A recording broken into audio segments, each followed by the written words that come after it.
Alam kong kailangan kong maging accountable sa mga hindi magagandang salitang nabitawan ko sa inyo dito sa social media nung nakaraang taon. At ngayon gusto kong humingi ng patawad, ng paumanhin, ng pag-intindi sa mga cosplayer at sa mga teachers na sabihan ko ng hindi maganda nung nakaraang taon. Pasensya na po kayo, inaamin ko na yung mga sinabi ko sa mga videos na yon talagang walang kakwenta-kwenta.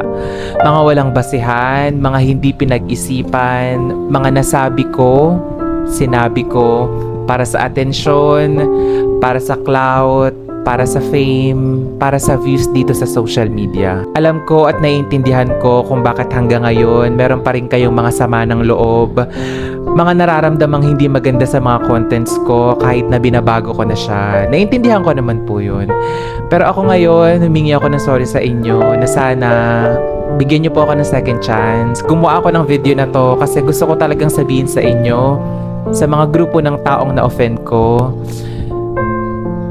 napaumanhin po. Naintindihan ko po kung sakaling hindi niyo po agad ako mapatawad at kung meron pa rin po kayong galit sa akin ngayon, naintindihan ko yun. Sana dumating yung araw na mapatawad niyo ako at maging bati na po ulit tayo.